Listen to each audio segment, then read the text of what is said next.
As soon as the woman stepped out to get food, she noticed that the corridor had vanished. A massive black wall had appeared. The wall was so dense that even light and air couldn't pass through it. She thought maybe her boyfriend Evan was pranking her. But when she opened the windows, all she could see was the same black wall on every side. Both of their phones were dead. No signal, no Wi-Fi. When they took their phone closer to the wall, their phone screens started hanging. It seemed like there was some kind of magnetic force behind it. They tried drilling the black wall, but nothing happened. Even with full power, the drill burned out, yet the wall didn't got even a scratch. They tried breaking through every window, door and wall, but the entire apartment was sealed from the outside. Suddenly, they heard a noise from the neighboring flat. They made a hole in the wall, and saw that the couple next door was also trapped in the same way. Everyone tried to get out, but the black wall surrounded them all. Even the water supply had stopped. When metal objects touched the wall, they stuck to it. Seconds later, it began to vibrate and injure people.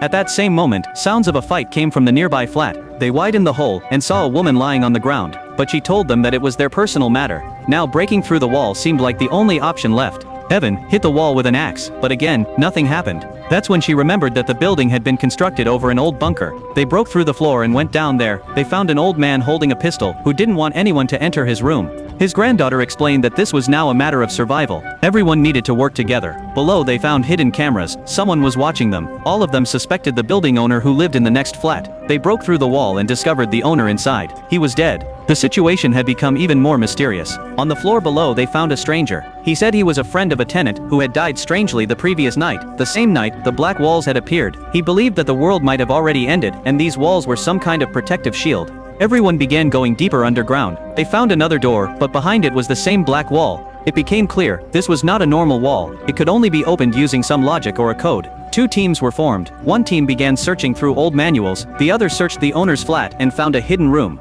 Inside a drawer they discovered a remote. By sprinkling powder on the remote they found fingerprints. They entered the password. When the room opened, they found that the owner had placed secret cameras inside everyone's rooms. Meanwhile they discovered that Anton, the previous resident, used to work for a nano defense company called Epson. His friend Yuri had murdered him and destroyed the evidence. Evan, who was a programmer, managed to recover Anton's software and installed it on his phone. As soon as he ran the program, 4 square buttons appeared on the wall. When they pressed in correct sequence, the wall began to react.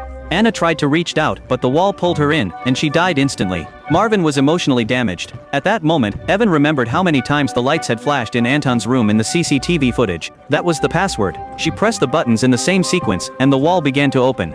Just then, Yuri came chasing them. Jane falls down, and her boyfriend jumped after her. He lifted Jane, and together they entered the correct password. The black wall slowly started to open, and finally, they escaped from the mysterious trap.